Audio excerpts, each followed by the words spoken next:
சந்தேகிக்க சற்றும் யூகிக்க முடியாதவர்கள் செய்திருப்பார்கள். அவங்க ஒரு 3 வருஷம் கூட ஒரு மர்டர் பண்ணியிருக்காங்க. 5 கிலோமீட்டர் நீர்லேயே நீந்தி வந்தாங்க. நீருக்குள்ளே வந்து சம்பவம் பண்ணிட்டு மறுபடியும் அதிலே போயிருக்காங்க. ஸ்பல்டாக் எவ்வளோ தூரம் ஓடியாந்துரும். சின்ன ஷூ லேஸாலே கொலை பண்ணியிருக்காங்க. கால் தடம் வந்து ரொம்ப நேரம் வெயிட்டிங்கில் இருந்திருக்கு இந்த பொசிஷன். ரொம்ப நேரம் வெயிட் பண்ணியிருக்காங்க. அந்த வழக்கு கொஞ்சம் கூட டேக் ஆஃபே ஆகலைங்க. அதிலே தான் நிற்கிது. நானும் பார்த்துட்டு இருக்கேன். Every day every minutes watch பண்ணுறேன். சென்னையிலே ஒரு பிரபல வழக்கறிஞரோட மர்டரு, பக்கா ப்ரீப்ளான்ட் ப்ரூட்டல் மர்டரு பண்ணிட்டு அவங்களும் அந்த வக்கீலோட உட்காந்து அழுதுட்டு அவங்க லுக்கே சொல்லிடும் வீட்டுக்குள்ள என்ன இருக்கு, எந்த மாதிரி ஸ்கூலுக்கு அவங்க பிள்ளைங்க படிக்க போகுது, இதுவே போதும். பாம்பு வீட்டுக்குள்ள ஓடிச்சுன்னு சொல்லி வீட்டுக்குள்ளேயே இந்த பாம்பு பிடிக்க போகிற ஆள் உள்ள போகிறோம். வீட்டில் போய் 8 வருஷம் பார்த்துட முடியும். இதோட சாவி கொண்டாங்க பின்னாடி இருக்கான்னு பார்ப்போம். அடுத்த கட்டத்துக்கே போகும். நவரில்லை, போலீஸும் நவரில்லை. ஏன்னா எனக்கு தெரிஞ்சு அவங்க யாரே கார்னர் பண்ணிட்டாங்க. இவ்வளோ ஈஸியான விஷயம் கிடையாது. வில்லேஜ் உடனே இறங்கி செய்யுது. கண்டிப்பாக டப்புன்னு ஒரு சவுண்டு கிடையாது. டப்பு லைட்டை போட்டுருவாங்க. அங்கங்கே லைட்டை போட்டுருவாங்க. இது நன்கு அந்த பூலோக கிராஃப் மட்டும்தான் அது செய்ய முடியும். கண்டிப்பாக 100% யாரு புதுசாக அவங்கள்ட்ட போய் விசாரிச்சுட்டு இருந்தால் எப்படி கண்டுபிடிக்க முடியும்? எவ்வளவுதான் சாமர்த்தியகாரங்களா இருந்தாலும் உண்மையை ரொம்ப நாள் மறைச்சிட முடியாது. கவலையின்றி சுவாசியுங்கள். உலகின் தலை சிறந்த மருத்துவர்கள் உங்களுக்கு சிகிச்சை அளிக்கிறார்கள். நுரையீரல் அறுவை சிகிச்சையில் உலக விகிதத்தை விட அதிக வெற்றி. நீங்கள் புகைப்பிடிக்கும் பழக்கம் உள்ளவரா? ஆண்டுக்கொரு முறை லோடோஸ் சிடி ஸ்கேனில் பரிசோதித்து உங்களையும் உங்கள் குடும்பத்தாரின் பாதுகாப்பை உறுதி செய்து கொள்ளுங்கள். ரூபாய் 5000 மதிப்புள்ள பரிசோதனை ரூபாய் 2500 மட்டுமே. தங்கம் மருத்துவமனை, நாமக்கல் மற்றும் கான்பூர். கிங் டிவி நேயர்களுக்கு வணக்கம். இன்றைய சிறப்பு நேர்கள் நம்மோடு இணைந்திருக்கும் சிறப்பு விருந்தினர் குற்றவியல் வழக்கறிஞர் டாக்டர் ஆர்.எஸ். தமிழ்வந்தன் அவர்கள். சார் வணக்கம். வணக்கம். எப்படி இருக்கீங்க? நல்லா இருக்கேன். கடந்த வாரம் நடைபெற்ற இந்த திருப்பூர் மாவட்டம் பல்லடம் அருகே சேமலை கவுண்டம்பாளையம் அந்த ஊர்ல நடந்த 3 கொலை தான் இன்னைக்கு பெருசா பேசப்பட்டே இருக்கு. இது வரைக்கும் துப்பு தொலைகிட்டு இருக்காங்க. ஒவ்வொரு விஷயம் புரிதல் புதுசா வந்துட்டே இருக்கு சார். ஆரம்ப கட்டத்தில் பார்த்தீங்கன்னா பவாரியா கொலையா இருக்குமா அப்படின்னு நம்ம எல்லாரும் பேசிட்டு இருந்தோம், நம்மளே பேசிட்டு இருந்தோம். கண்டிப்பா. ஆனா இப்போ என்ன நடந்திருக்குன்னா, அந்த கேரளாவில் ஒரு குரூப் இருக்கு. அதாவது தமிழ்நாட்டை சேர்ந்தவர்கள் தான் கேரளாவில் இருக்காங்க. அவங்க என்னன்னா இதே மாதிரிதான் கிட்டத்தட்ட தனியா இருக்குது. அந்த 50 கிலோமீட்டர் சரௌண்டிங், அந்த நாமக்கல், திருப்பூர், பல்லடம் அந்த சரௌண்டிங் மட்டும் நோட்டுறது. இது மாதிரி தனியா ஒரு தோப்புல யாரோ தனியா இருந்தானா, முதியோர்கள் இருந்தானா அவ்வளோ வெட்டி கொண்டுட்டு பண நகைலாம் எடுத்துட்டு போறது, இதே ஒரு பொழப்பா வச்சிருந்துருக்கா போல. கிட்டத்தட்ட ஒரு 11 பேர் சமீபத்தில் கைதாயிருக்காங்க. அதை கைது பண்ண ஒரு மூத்த காவல்துறை அதிகாரி சொல்லியிருக்காரு, ஆமாங்க இதே வேலையை தான் பண்ணிட்டு இருக்காங்க, இப்பதான் அரெஸ்ட் பண்ணியிருக்காங்க, அவருடைய கூட்டாளிகள் இருப்பாங்க போல அப்படிங்கிற கோணத்துல இப்ப பார்க்கப்படுது. சார் நீங்க எப்படி பாக்குறீங்க இந்த வழக்கை? இல்லை, நீங்கள் சொன்னது வந்து ஒரு வாரமாக ஒரு மர்டர் கேஸ், ஒரு மர்டரில் 3 மர்டரு, 3 மர்டர், ஒரு கேஸு 3 மர்டரு. ஒரு கேஸ் துப்பு தொலங்கலைங்கிறது மும்பையில் ஆச்சரியத்துக்குரிய விஷயம். ஏன்னா ஒன்று பார்த்தா கான்ட்ரடிக்ஷனாக இருக்குது. ஒரு நம்ம வந்து பவாரியாவாக இருக்குன்னு தான் ஃபஸ்ட்டு பேசணும். அப்போ நான் ஒரு 7 டைப் ஆஃப் மர்டர் சொன்னேன். இதில் யாரோ ஒருத்தவங்க தான். இன்றைக்கும் நான் ஸ்ட்ராங்காக சொல்கிறேன், நான் சந்தேகித்த 7 பேரில் எந்த மாற்றமும் கிடையாது. அதுலேருந்து பின்வாங்கவே இல்லை. காரணம், நீங்கள் சொன்ன அந்த கும்பல் கேரளைன்ஸ் தான், பட் அவங்க தமிழ் பீப்புள்ஸ். அவங்க எங்கே இருக்காங்கன்னா அதிகமாக பாலக்காடு சரௌண்டிங்கில் இருக்காங்க. அங்கே பாலக்காடு போங்க, நம்ம தமிழ்நாடு மாதிரியே தான் இருக்கும், கோயம்புத்தூர் மாதிரி இருக்கும். கிளைமேட்டும் கிட்டத்தட்ட ஒன்றா தான் இருக்கும். ரொம்ப பெரிய, ஏன்னா 50 கிலோமீட்டருக்குள்ளே உள்ளது தான். ஆமாம், பெரிய வேரியேஷன்ஸ் இருக்காது. தமிழ் நிறையா பேசுவாங்க பாலக்காடு. அங்கே உள்ள பீப்புள்ஸ் வந்து இங்கே அஃபென்ஸ் பண்ணிவிட்டு அங்கே போய் ஒளிஞ்சிறதா சொல்கிறாங்க. பட் அவங்க கேரளின்னு ஆகிட்டாங்க, கேரளாவில் செட்டில் ஆகிருக்காங்க. அந்த ஒரு ஆஸ்பெக்ட் தான் புதுசாக காவல்துறையான்னு சொல்லப்படுது. ஏன்னா ஃபஸ்ட்டு பவாரியா சாருக்கும்னு சந்தேகிச்சாங்க, அப்புறம் அவங்க குடும்பத்துக்குள்ளே சந்தேகிச்சாங்க, அப்புறம் தோட்டக்காரனை பிடிச்சாங்க. தோட்டக்காரன் முன்னுக்கு பின் பாலமுருகன், அவர் 2 பேரும் சொல்கிறாரு, 3 பேர் சேர்ந்து தான் பண்ணோன்னு. அந்த 2 பேரில் ஒருத்தனுக்கு சம்மந்தமே இல்லை, குழப்பமாகவே இருக்குது. ஆமாம், அந்த வழக்கு கொஞ்சம் கூட டேக் ஆஃபே ஆகலைங்க. அதிலே தான் நிற்கிது. நானும் பார்த்துட்டு இருக்கேன். எவ்ரி டே எவ்ரி மினிட்ஸ் இதை வாட்ச் பண்ணுறேன். இல்லை என்ன டேக் ஆஃப் இருக்கு? டேக் ஆஃபே இல்லை. அவங்க சொன்னதில் ஒரு ஆள் வந்து அந்த அஃபென்ஸில் இல்லவே இல்லை. ஒன்று போலீஸுடைய அச்சுறுத்தலுக்கு பயந்து ஏதாவது உளர்றதும் உண்டு. ஆமாம், எதையுமே அதையும் ஒத்துக்க முடியாது. போலீஸை வந்து பயமுறுத்துறதுல வந்து ஒத்துக்குவானுங்க சில பேர். அவன் தான் பண்ணணும்னு பார்த்தா அவனுக்கு சம்மந்தமே இல்லை. சரி, சம்மந்தமே இல்லாமல் எதுக்கு நீ ஒருத்தனை கை காமிக்கிற? யாரையும் ரோட்டில் போகிறவனை கை காமிக்க முடியாது, அது விசாரணைக்கு உட்படுத்த வேண்டியது. அப்போ அவர் மனைவியை ரகசியமாக விசாரிக்கிறதாகவும் ஒரு தகவல் வந்திருக்கு. அதை டே 1லேருந்து சொல்லிட்டு தான் வர்றேன். ஆமாம், நீங்கள் தான் சொன்னீங்க ஆரம்பத்தில். சில விஷயங்களை நான் பின்வாங்கவே இல்லை. ஏன்னா இதுமாதிரி நிறைய மர்டர் பார்த்தாச்சு. அது சந்தேகிக்க சற்றும் யூகிக்க முடியாதவர்கள் செய்திருப்பார்கள். சென்னையிலே ஒரு பிரபல வழக்கறிஞரோட மர்டரு, பக்கா ப்ரீப்ளான்ட் ப்ரூட்டல் மர்டரு. அப்பா பண்ணிவிட்டு அவங்களும் அந்த வக்கீலோட உட்காந்து அழுதுட்டு இருந்தாங்க. ஆனால் பிற்பாடு செல்லில் சிடிஆர்னு ஒன்று எடுப்பாங்க, அது அவங்களுக்கு தெரியல. வக்கீல் பொண்டாட்டி தானே, வக்கீல் கிடையாதுல்ல அவங்க. ஆமா செல்லை நீங்கள் நானும் பேசுகிற ஆடியோ எடுத்துருவாங்க போலீஸு. அதில் எடுத்தப்போ இந்த கள்ளக்காதலோட பேசுது அந்த ஆடியோ வந்துட்டு. ரிலீஸ் ஆனோன்னா மனைவியை தூக்குறாங்க. துக்கத்து வீட்டிலே போய் போலீஸ் தூக்குது. இங்கே வாமா மின்னல், நீ தான் பண்ண வேலைன்னு. அப்புறம் குண்டாசெல்லாம் போட்டாங்கன்னு வச்சுங்களேன் ஒரு மர்டரு. அது எதுக்கு இது உங்களுக்கு சொல்ல வந்தேன்னா, யாரையும் நீங்கள் சற்றும் யூகிக்க முடியாதவர்களை. கண்டிப்பா. ஆனா மனைவி மேல சந்தேகப்படல. பட் இருந்தாலும் ஒரு 3 கொலையில அந்த அது ஒரு பக்கம் சந்தேகப்பட வேண்டாம்னு எந்த விஷயமும் இங்கே இல்லை. எல்லார் மேலேயும் சந்தேகப்பட்டு தான் அவனை என்ன பண்ணுறது. கண்டிப்பா. ஒரு அக்யூஸ்டு போய் சரண்டர் ஆகிட்டான் கோர்ட்லனாலே சந்தேகிப்பாங்க. எதுக்காண்டி இவன் சரண்டர் ஆகிறான், இவனுக்கு பின்னாடி யார் இருக்கான்னு. இப்போ நீங்கள் இந்த வழக்கு வந்து இவர்கள் எப்படி வர்றாங்க, இப்போ மனைவி மேலே சந்தேகமாக நான் சொல்லலைங்க, அது தப்பு. இது சப்போஸ் நாளைக்கு அவங்க இல்லைன்னா பெரிய வருத்தமாயிடும் நமக்கு. கண்டிப்பா. ஆனால் எல்லாரையும் சந்தேகிக்க வேண்டிய கட்டாயத்தில் காவல்துறை இருக்குங்கிறது நீங்கள் புரிஞ்சு. ஆமா ஆமா. கேஸை முடிச்சாகணும். யாரை சந்தேகப்படாமல் இருக்க முடியும்? எல்லா ஆஸ்பெக்ட்லையும் சந்தேகப்படுவாங்க. ஏன்னா அதில் உள்ள பத்திரத்தை எல்லாம் எடுத்துகிட்டு போனதா சில தகவல் சொல்கிறாங்க. டாக்குமெண்ட்ஸ் வந்து திருடன் எடுத்துகிட்டு போக வேண்டிய அவசியம் ரொம்ப குறைவு. அவனுக்கு என்ன அவசியம் இருக்க போகுது? அந்த மாதிரி 3 பேர் இறந்துட்டாங்க. அதுக்கு டாக்குமெண்ட் செந்தில்குமாரோட ஃபோனை எடுத்து போயிருக்காங்கல்ல, 3 பேர் இறந்துட்டாங்க. அதுக்கு பிறகு டாக்குமெண்ட் ஆட்டோமேட்டிக்காக வீட்டுக்கு தான் வரப்போகுது. அந்த ஆஸ்பெக்ட்லேயும் நீங்கள் யோசிங்க. கண்டிப்பா. அதை எடுத்து ஒளி வைக்கணுங்கிற அவசியம் யாருக்குமே இல்லை. இப்போதைக்கு யாருக்கு என்ன அவசியம் இருக்குது? யாருக்கும் இல்லை. அதனால் அந்த அந்த விஷயமும் இருக்குன்னு சொல்ல வரேன். இப்போ அவர் மனைவி மேலே ஒரு லைன் சந்தேகப்பட்டு அடுத்த லைன் பின்வாங்குற லைன் வந்துருது இல்லை, ஏன் டாக்குமெண்ட் எடுக்கணும்? ஆமா. 3 பேர் தான் இறந்துட்டாங்க, அப்புறம் ஏன் டாக்குமெண்ட்? ஆனா டாக்குமெண்ட் அதுல இருக்குங்கறால சார், பத்திரம்லாம் இருக்கு. இல்லைன்னு ஒரு ஸ்டேட்மெண்ட் சொல்கிறாங்க, இருக்குன்னு ஒரு ஸ்டேட்மெண்ட் சொல்கிறாங்க. ஃபஸ்ட்டு ஸ்டேட்மெண்ட் மொபைல்லாம் அந்தந்த இடத்துல சுவிட்ச் ஆஃப் ஆயிருன்னு சொல்கிறாங்க. இப்போ சொல்கிறாங்க செந்தில்குமாரோட மொபைல் எடுத்துகிட்டு போயிருக்காங்கன்னு சொல்கிறாங்க. மேக்ஸிமம் மொபைல் யாரும் எடுத்துகிட்டு போக மாட்டாங்க. ஏன்னா அது என்று இருந்தாலும் ஆபத்து. கையில் இருக்கும் கையெறி குண்டு மாரி. கையெறி குண்டை கரெக்டாக வீசினா தான் வெடிக்கும். பெட்ரோல் குண்டு இருக்குல்ல, எத்தனை பேர் பெட்ரோல் குண்டு அடிக்கிறேன்னு தனக்கு தானே ஃபயர் ஆனவெல்லாம் இருக்கான். அந்த நம்ம பார்த்துருக்கோம் நிறையா வழக்குகளில். அந்த செல்ஃபோனை வெளில எடுத்துகிட்டு போகிறாங்களே, அது கையில் இருக்கும் கையெறி குண்டு தான். எப்போ ஆன் பண்ணாலும் மாட்டிக்கணும். நீங்கள் வேறு சிம் போட்டாலும் மாட்டிக்க தான் போகிறோம். ஆனால் பவாரியெல்லாம் இது மாதிரி ஃபோன் எடுத்துகிட்டு போக மாட்டாங்க. அந்த வேலையே இருக்காது. அதுக்கான டைமே கிடையாது அவனுக்கு. வந்த நேரம் ஸ்ட்ரெயிட் அட்டம்ப்ட் தான். எனக்கு தெரிஞ்சு இது வந்து பவாரியார் இருக்கிறதுக்கு வாய்ப்பு ரொம்ப குறைவு. ஏன்னா டே ஒன்லேருந்து சொல்லிட்டு தான் இருக்கு, இவ்வளோ கம்மியான நகைக்கு வரமாட்டாங்க. ஆமாம். உள்ளூர்லேயே வேறு யாரும் நகை நிறையா இருக்குங்கிற எதிர்பார்ப்போடையும் மர்டர் பண்ணியிருக்க வாய்ப்பு இருக்குது. அந்த ஆஸ்பெக்ட்லேயும் நம்ம இதை அணுகணும். ஏன்னா இதை பொறுத்தவரை ஒரு கன்க்ளூஷனுக்கே வர முடியல. கேரளின்னு சொல்கிறாங்கல்ல, கேரளினோட ஸ்டைல் எப்படின்னா, அதாவது தமிழ் பீப்புள்ஸ் பட் கேரளின்ஸ் அவங்க என்ன செய்வாங்கன்னா, பாம்பு பிடிக்கிறவனா, எலி பிடிக்கிறவனா, ஊருக்குள்ளே வருவாங்களே எலி குடுகுடுப்புக்காரன், இந்த மாதிரி ஸ்டைலில் தான் வருவாங்க. பட் பவாரியாஸ் நோட்டை விடுறதுக்கு பவாரியாஸ் என்டையர் ஸ்டைல் வேறு. அவங்க வந்து பானிபூரி, குல்பி ஐஸ் இந்த கதையெல்லாம் வருவாங்க. அவங்களெல்லாம் பார்த்தாலே ஒரு 4 அடி தள்ளி தான் நம்ம நிற்கணும். யார் என்னென்னலாம் தெரியாது. ஆமாம். பட் லீடு கொடுத்துட்டே இருப்பாங்க. அவன் டெய்லி குல்பி ஐஸ் விற்றுக்கிட்டு தான் வருவான். உன் தெருவில் என்ன நடக்குதுன்னு வாட்ச் பண்ணிட்டு தான் இருப்பாங்க. உங்கள் வீட்டில் உள்ளவங்க வந்து ஸ்கூலுக்கு குழந்தைங்களை ஏற்றி விட்றாங்களா வேனு, அப்போ பார்த்தாலே தெரியும் அந்த வீட்டில் என்ன இருக்குங்கிறது. அவங்களோட லுக்கே சொல்லிவிடும் வீட்டுக்குள்ளே என்ன இருக்குது, நகை இருக்கா இல்லையா, எந்த மாதிரி ஸ்கூலுக்கு அவங்க பிள்ளைங்க படிக்க போகுது. இதுவே போதுமே. இங்கே செழிப்பாக இருக்காங்களா இல்லையா, செழிப்பாக இருக்காங்களா இல்லைன்னு. அப்போ இவங்க வீட்டில் வயசானவங்க இருக்காங்களா, எலி பிடிச்சி தரட்டுவா, காசு தரீங்களா அப்படின்னா, எலி டார்ச்சர். எலிக்காண்டி விஷம் வச்சு குடும்பமே செத்து போச்சுங்க. அது வேறு விஷயம். ஆமாம். 2 பிள்ளைங்க செத்து போச்சு. எலியும் இருந்தால் இருந்துட்டு தான் போதேன். ஒரு முறை இயற்கை சொல்லிட்டு தான் இருக்குது, நானும் உங்களோட இருந்து தான் அவனை வேறு வழி இல்லைன்னு. பாம்பு பிடிக்கிறேன்னு சொல்லுவாங்க. உணவு சுழற்சியில் பாம்புக்கு இறையெல்லாம் செத்து போவோம், எலியெல்லாம் பிடிச்சிட்டிங்கன்னா அதை சாப்பிட்றது தான் இருக்குது. பாம்பு பிடிச்சி தர்றதுன்னு சொல்கிறது 2. பாம்பு வீட்டுக்குள்ளே ஓடிச்சுன்னு சொல்லி வீட்டுக்குள்ளேயே இந்த பாம்பு பிடிக்க போகிற ஆள் உள்ளே போகிறது. பாம்பை களைச்சி விட்றேன்னு சொல்லிட்டு வீட்டுக்குள்ளே ஓடிட்டுன்னு சொல்லிட்டு சும்மா வச்சுக்கோ, வீட்டில் போய் 8 வருஷம் பார்த்துட முடியும். அம்மா இதோட சாவி கொண்டாங்க, பின்னாடி இருக்கான்னு பார்ப்போம், முன்னாடி இருக்கான்னு பார்ப்போம், எல்லாத்தையும் பார்த்துடலாம். ஓவரால் கெஸ்ஸிங் சொல்ல வர்றேன். ஆமாம், வயசானவங்க தானே இருக்காங்க. இவ்வளோ கேர்ஃபுல்லாக நம்ம இருக்க வேண்டியது பாருங்கள். நகையை வந்து பாலிஷ் போடுறேன்ட்டு வருவாங்க கிராமத்தில். ஆமாம், அது எங்கள் ஊர்லேயே இடம். நகையை ஏமாற்றிட்டு போயிடுவாங்க. அதுமாதிரி உங்கள்கிட்ட என்ன இருக்குன்னு தெரிஞ்சுக்குவாங்க. இப்போ ஏமாற்றிட்டுலாம் ரொம்ப தூரம் போக முடியாது. நிறையாளர் சிசிடிவி இருக்குது, போலீஸ் இருக்குது, பைக் எல்லார்ட்டும் இருக்குது. ஏமாற்றிட்டு போகிறான் புடினா விரட்டி பிடிச்சி. ஆனால் இந்த வழக்கில் வந்து பார்த்தீங்கன்னா எங்கெங்கே சிசிடிவி கேமரா இல்லையோ அங்கே தான் நோட்டம் விட்டுருக்காங்க சார். நான் டே ஒன்ல உங்கள்கிட்ட சொன்ன விஷயம் அதுதான். இது நன்கு அந்த பூலோக கிராஃப் தெரிஞ்சவங்க மட்டும்தான் அதை செய்ய முடியும், இல்லை மற்றவங்க செய்ய முடியாது. ஜியாகிரஃபி தெரிஞ்சவங்க மட்டும்தான் செய்ய முடியும்.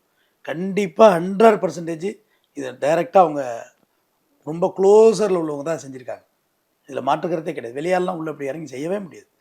பல நாள் நோட்டம் விட்டாலும் அவ்வளோ தெளிவாகலாம் அவங்க ஜியாகிரஃபியை புரிஞ்சிக்க முடியாது. ஒரு ஊரில் சொல்கிறேன், ஒரே மாற்ற மாதிரி ரோடு இருக்கும்.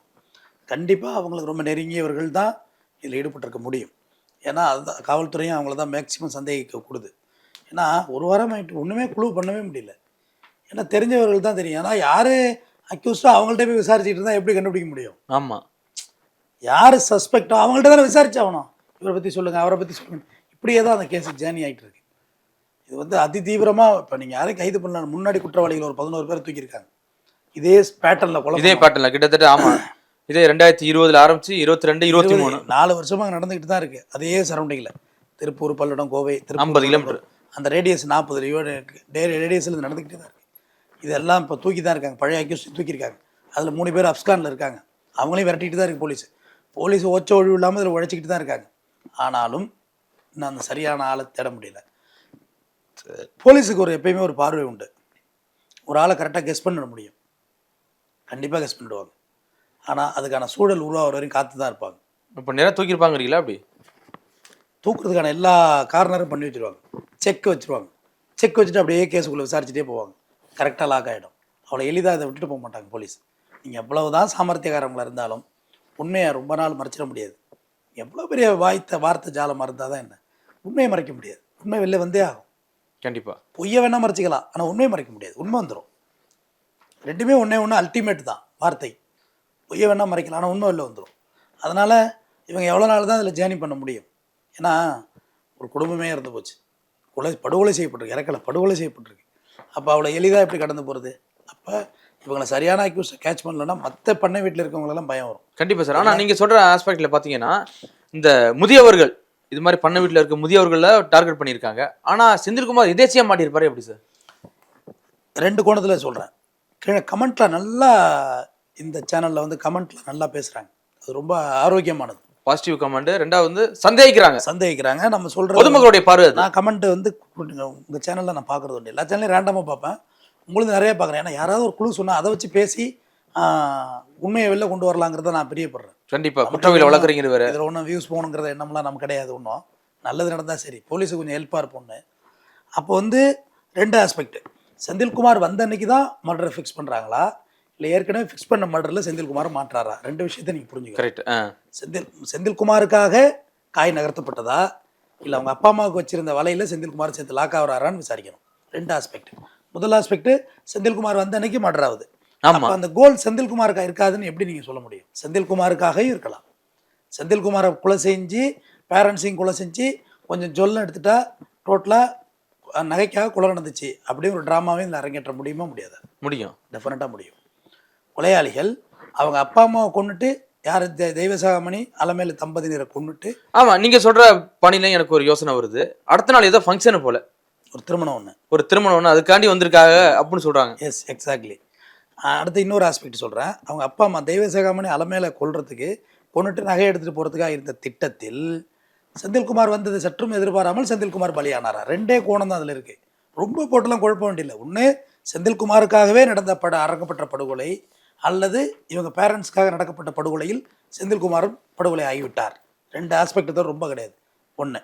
இன்னொரு விஷயம், நகைக்காக தான் மர்டர் நடந்துச்சுன்னா இப்போ நடந்த சீக்வன்ஸ் கரெக்ட், சரியாக இருக்குது. எதுவுமே நம்ம சந்தேகிக்க தேவையில்லை. நகைக்காக தான் மர்டர்னா நம்ம சந்தேகம் பட வேண்டாம். அக்யூஸ்ட் அங்கனக்குள்ளே தான் இருக்கிறாங்க, லோக்கல் தான். ஓகே. பட் நகைக்காக மர்டர் நடக்கலைன்னா இப்போ நான் சொன்ன சந்தேகம் எல்லாமே மறுபடியும் ரிவர்ஸ் பண்ணி பார்த்துக்க வேண்டியதான். நகைக்காக நடக்கலை, உயிர் தாங்க முக்கியம், உயிரை கொலை செய்ய தான் வந்தாங்கன்னா கதை வேறு. நகைக்காகனா இப்போ இது வரைக்கும் நடந்திருக்க சூழல் எல்லாமே சரியாக இருக்குது. நகைக்காகனா போலீஸ் நேரம் பைண்ட் ஓவர் பண்ணியிருப்பாங்க. நகைக்காக தான் மர்டர் ஆகிட்டுன்னு வரைக்கும் போலீஸால் சொல்ல முடியலையே. ஆமாம், போலீஸ் ஒரு டாக் கொடுத்துருவாங்க, நிச்சயமாக நகைக்காக தான் நடந்திருக்கு, விசாரித்து பார்த்துட்டோம், அவங்கள தேடி நாங்கள் நகர்ந்துக்கிட்டு இருக்கோன்றுவாங்க, முடிச்சிருவாங்க கதையை. எங்கே இருந்தாலும் போய் ஆளை தூக்கிடுவாங்க, அடுத்த கட்டத்துக்கு போயிடுவாங்க. இது அடுத்த கட்டத்துக்கே போகல, அங்கே தான் சுற்றுது, அந்த இடத்துலையே சுற்றிட்டு இருக்கு. நவரில்லை, போலீஸும் நவரில்லை. ஏன்னா எனக்கு தெரிஞ்சு அவங்க யாரே கார்னர் பண்ணிட்டு தான் அந்த விசாரணை அங்கனக்குள்ளேயே சுற்றுறாங்க. இன்னொன்று தெரிஞ்சுங்க, போலீஸ் வந்து சில விசாரணை எப்படி லேசியாக விடுற மாதிரி தெரியும். அதான் ஸ்ட்ராங்காக போகும், அக்யூஸ்ட் ரிலாக்ஸ் ஆகிடுவாங்க, நம்ம இல்லைடா அப்படின்னு. ஆனால் அக்யூஸ்ட் நம்ம செக் வச்சு அவங்கள லேசாக விட்டுருப்பாங்க. அவங்கள சும்மா விட்டு பிடிக்கிறதுப்பாங்கல்ல, ஃப்ரீக்வெண்ட்டாக விட்டு பிடிச்சிருவாங்க. அதுக்குள்ள நம்ம வந்து பதட்டப்பட்டு தமிழ்நாடு காவல்துறை வந்து சந்தேகிக்கிறதுல எந்த அர்த்தமும் இல்லை. அவங்க ஒர்க் பண்ணிட்டு தான் இருக்காங்க. திருப்பி பகலாக 14 தனிப்படம் அமைச்சிருக்காங்க. ஆமாம், விளையாட்டு சாதாரண விஷயமா என்ன? அவங்க இறந்து போனவங்க ஒரு பெரிய பொலிட்டீஷியன், பெரிய பிக் ஷாட்னா கூட நீங்கள் சொல்கிறது ரைட்டு, வேணுக்குன்னு செஞ்சாங்கன்னு. அதெல்லாம் இல்லை, சாமானிய உயிர் தான் அந்த நாட்டில். 14 தனிப்படம் அமைச்சிருக்காங்க. போலீஸ் ட்ரை பண்ணிக்கிட்டு தான் இருக்குது. பட் நான் இந்த சொன்ன சந்தேகங்கள் எல்லாமே பார்வையாளர்கிட்ட தான் சொல்லியிருக்கேன். அவங்களுக்கு தெரிஞ்ச கமெண்ட்டை எழுதட்டும். அதில் நம்ம கண்டிப்பாக அதில் ஒரு லீடு எடுத்துக்கலாம் அப்படின்ற ஒரு தாட்டில் தான் நானும் சொல்கிறேன். ஏன்னா இந்த சந்தேகங்கள்லாம் எழுதா இல்லையா? ஆமாம். ஏன்னா செந்தில்குமார் உள்ளே இருக்கார். முதல்ல ஒன்று தெரிஞ்சுங்க, நீங்கள் என்ன தான் எந்த கொலையாளிகளை சொன்னாலுமே தனியாக இருக்க மூதாட்டியை கொண்டு எடுத்தாங்க போன வருஷத்தில், நீங்கள் அதை பார்த்தீங்க. ஆமா. ஆனால் இவங்க யாரும் அந்த லெவலில் உள்ள மூதாட்டி கிடையாது. இவங்க தெய்வசகமணி விவசாயி, உழைப்பாளி, ஓட முடியும், திருப்பி அடிக்க முடியும், எல்லாம் முடியும். அந்த மாதிரி வீட்டிலேயே சம்பவம் நடந்திருக்கு. நன்கு பூலோக அமைப்பு தெரிந்தவர்கள் மட்டுமே தான் இந்த கொலையை அரங்கேற்றிருக்க வாய்ப்பு இருக்குது. நீங்கள் வெளியாளாக இருந்தாலும் லீடு இல்லாமல் செய்யலை. யாரும் லீடு இருக்காங்க இங்கே. ஆனால் அந்த கொலை சரியான எந்த டயத்தில் நடந்திருக்குன்னு சொல்கிறாங்க, இதுவரை சொல்லலையே சார். ஆனால் இந்த கேரளா ஸ்டைல் பார்த்தீங்கன்னா 2 to 4 அதே தான் அதான் அப்படிங்கிறாங்க. இது இந்த மர்டர் 2 to 4 இந்த டைமிங் தான். பவாரியர்ஸும் இதே டைம் தான், 2 to 4 தான். அது உங்களுக்கு தெரியும், அந்த நேரம் தான் எல்லாரும் டீப்பாக தூங்குற நேரம். சவுண்டு ஸ்லீப்புன்னு சொல்லுவாங்க, ஆழமான தூக்கம், ஆழ்ந்த உறக்கம். ஆழ்ந்த உறக்கம் நடந்தக்குள்ள தான் இந்த மர்டர் அரங்கேற்றிருக்காங்க. பட் தெய்வசகமணி வெளியில தான் இருந்திருக்காரு. அவர் வெளியில வந்திருக்காரு. அப்போ கதவை திறந்து வெளில வந்திருக்காரு, கத்திருப்பாருன்னு நினைக்கிறேன். 2 விஷயம் நான் இதிலே சொல்கிறேன். ஒன்று, நன்கு பரிச்சயமானவர்களே கதவு திறந்துட்டு இருக்க வாய்ப்பு இருக்குது. கரெக்ட். நைட்டு ஒரு மிட் நைட்டில் வந்து நீங்கள் தட்டுறீங்க, சார் நான் ஆண்டனி சார் கதவு திறங்க சார், நான் திறந்துருவேன்ல. ஆமாம், திறந்துருவேன். அப்படின்னா கதவை தட்டினீங்கன்னா திறக்க போகிறேன். 2 ஆப்ஷன் தான். கதவை தட்டினாலும் மிட் நைட்டில் யார் வந்திருக்காங்கிறத அவளை எளிதாக நம்ம திறந்துருவோமா? கதவை யாரா வேணா திறக்க மாட்டோம், நிச்சயமாக திறக்க. ஆனால் மேக்ஸிமம் இது மாதிரி முதியோர்கள்லாம் இப்படியெல்லாம் தூக்கம் வராதும்பாங்க, பார்த்துருப்பீங்களா? வெளில கூட வந்து உலாத்திக்கிட்டு இருந்திருக்கலாம். அதான் சொல்கிறேன், ஏதோ சத்தம் கேட்டு கூட வெளில வந்திருக்கலாம். வெளில வந்து உலாத்தி கூட இருக்கலாம். ரெண்டாவது, கொலை பண்ண வர்றவங்க வெயிட் பண்ண முடியாதுல்ல. ஆமாம், நீ எப்போ வெளில வர்றது, எப்போ உன்னை கொலை பண்ணுறது வெயிட் பண்ண முடியாது, மாட்டாங்க. அதனால தட்டி தான் இருக்கணும் கதவை. நிச்சயமாக தட்டி ஒன்று பரிச்சயமான குரலுக்காண்டி திறந்துருக்கணும், இல்லை கடப்பட கதவை தட்டியிருக்கணும். பாரியா ஸ்டைலில் 2 விஷயம்தான். கடப்பட அப்படி கடப்படம் தட்டி இருந்தால் கூட மொத்த பேர் எழுந்திருப்பாங்களா சார்? கரெக்ட். தெய்வசகமணியோட ஏஜில் கம்மி அவர் பையன் செந்தில்குமார். அல்டிமேட்டாக எழுந்துக்க முடியும். ஆமாம். அப்போ யாரோ கூப்பிட்டுருக்கணும், நிச்சயமாக கதவை மெதுவாக கூப்பிட்டுருக்கணும். கூட்டத்தில் தெய்வசகமணி அட்டன் பண்ணிட்டு உள்ளே போக்குள்ள புதுசாக இருந்த செந்தில்குமாரையும் சேர்த்து அட்டன் பண்ணியிருக்கணும். ஒன்று, இல்லை செந்தில்குமாருக்காகவே காய் நகர்த்தப்பட்டிருக்கணும். 2 வழியை தவிர பெரிய எனக்கு அதில் ஒன்றும் பெருசாக எனக்கு தோணலை. நாயக்காக தான் மர்டர் ஆகிக்கணும், 3 ஆப்ஷன் தானே. ஆமாம், ஒன்று செந்தில்குமார் கார்னர், நாயக்காங்கிறது 2மே ஒன்று மெர்ஜி தான். அல்டிமேட் வந்து நாயக்கா கொலை நடந்துச்சுன்னா தெய்வசகமணி கார்னர் பண்ணி தான் வந்திருக்கணும். அது தவிர இதில் ஒன்றும் பெருசாக யோசிக்கிறதுக்கு ஒன்றும் இல்லைன்னு நினைக்கிறேன். இப்போ இந்த கேரளா கொள்ளையர்கள் சொன்னீங்கல்ல, அவங்க ஒரு 3 வருஷம் கூட ஒரு மர்டர் பண்ணியிருக்காங்க. 5 கிலோமீட்டர் நீர்லேயே நீந்தி வந்தாங்களாம். ஆமாம், தண்ணிக்குள்ளே வருது. ஏன்னா சிசிடிவி இருக்காது. தேவைப்பட்ட ஒரு 10 மீட்டர் முழுந்தி உள்ளிச்சல்லே வரலாம். வெளில பிளாங்க் ஆகிடுது இல்லை. ஆமாம், நீருக்குள்ளே வந்து சம்பவம் பண்ணிட்டு மறுபடியும் அதிலே போயிருக்காங்க. ஸ்மெல்டாக் எவ்வளோ தூரம் ஓடியாந்துடும், மோப்பனாய் வந்து அந்த நீர்நிலையோட நின்றோம். ஆமாம், அதுக்கு மேலே அதுக்கு புரியாது, எங்கே போகிறதுன்னு தெரியாதுல்ல. அதுக்கு தண்ணிக்குள்ளே எவ்வளோ தூரம் அதால் சர்வே பண்ணி கொடுக்க முடியாது. அதுட்டு அப்படியும் அந்த சம்பவத்தில் வந்து நம்ம சந்தேகிக்க முடியுது. ரெண்டாவது, வீட்டுக்கு பின்பக்கம் வந்து கால் தடம் வந்து ரொம்ப நேரம் வெயிட்டிங்கில் இருந்திருக்கு இந்த பொசிஷனில். அப்போ ரொம்ப நேரம் வெயிட் பண்ணியிருக்காங்க, நோட்டம் விட்டுருக்காங்க அப்படின்றதையும் இதில் பதிவு பண்ணுறாங்க. ஏன்னா நாய் கொஞ்சம் தூரம் ஓடி நின்றுட்டுச்சு கால் தடத்தை, அதுக்கு மேலே கால் தடமும் இல்லை. அதுதான் திருப்பி நான் உங்கள்கிட்ட சொல்கிறது, பூலோக அமைப்பு தெரிந்தவர்கள் மட்டுமே தான் இதை தெளிவாக செஞ்சுருக்க முடியும். அந்த கிராஃப் இல்லாட்டியும் கிணறு இருக்கும் வில்லேஜில், நாய் பக்கத்துட்டு நாய் லபதுபன்னு குலைக்கும். ஆமாம், பாம்பு குத்தி போடுவாங்களே, அவ்வளோ ஈஸியான விஷயம் கிடையாது வில்லேஜுக்குள்ள நான் இறங்கி செய்கிறது. கண்டிப்பாக டப்புன்னு ஒரு சவுண்டு கிடையாது, டப்புன்னு லைட்டை போட்டுருவாங்க, அங்கங்கே லைட்டை போட்டுருவாங்க. அதனால் அது அவ்வளோ எளிதில்லை. கிளியர், அந்த மேப் நல்லா தெரிஞ்சவங்க தான் இதை பண்ணியிருக்காங்க. ஆனால் இப்போ நீங்கள் இந்த கேரளா ஸ்டைல் கொலைன்னு சொல்கிறீங்களா சார், அதில் வந்து பார்த்தீங்கன்னா அந்த ராடை வச்சு அடிக்கிறது, அதே மாதிரி கைத்தை நெரிச்சு கொள்றது, இது மாதிரி நடந்துருக்குங்க. சின்ன ஷூலேஸாலே கொலை பண்ணியிருக்காங்க. அப்பா, ஷூலேஸை இறுக்கி அப்படியே கொலை பண்ணுறது. அவங்க வந்து வெஃபன்ஸ் எடுத்துகிட்டு போகிறதே இல்லை. ஏன்னா வெஃபன்ஸ் எடுத்துகிட்டு போனால் யாராவது பார்த்தா கூட என்னப்பா யாருப்பான்னா, அங்கே இருக்கிற பொருளை வச்சு என்ன கிடைக்குதோ அதை எடுக்கிறது. இப்போ ஒரு கிராமத்து வீடுனா பக்கத்தில் விரவு கட்டாது, விரவு மங்கலாம் நல்லா கரெக்டாக இருக்கும். கண்டிப்பாக தென்னந்தோப்பு வேறு, தென்னை மட்டும் நல்லா வீட்டாக இருக்கும். கட்டைக்கிற ராடு பக்கத்தில் என்ன எடுத்து தட்டிக்கிறது. அதனால தான் சந்தேகிக்க முடியறது இல்லை. இப்போ வேற ஒரு அட்டாக்னா வெஃபன்ஸ் எடுத்துகிட்டு வருவாங்க, அது எங்கே வாங்கினது, அதோட லீடு எங்கன்னு அப்படியே போயிட்டே இருக்கும், ஜேர்னி போயிட்டே இருக்கும். ஆமாம், நம்ம ஆம்ஸ்டாங்குடியில் பார்த்தோமே. ஆமாம், ஜேர்னி போயிட்டே இருக்கும். ஆனால் இதில் அப்படி இல்லை, அங்கனக்குள்ளே தான் எல்லாமே எடுத்து செஞ்சுருக்காங்க. அதனால் நீங்கள் பெருசாக வெளியில் அதாவது வெளிலேருந்து வெஃபன்ஸ் கொண்டு வந்தாங்கன்னுங்கிற ஐடியாலஜி இதில் இல்லை, ஐடியா இல்லை இதில்.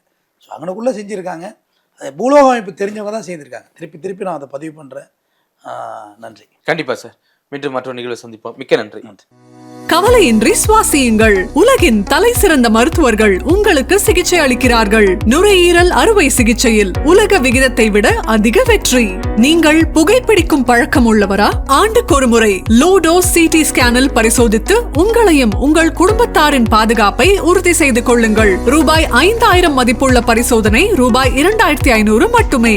தங்கம் மருத்துவமனை, நாமக்கல் மற்றும் கான்பூர்.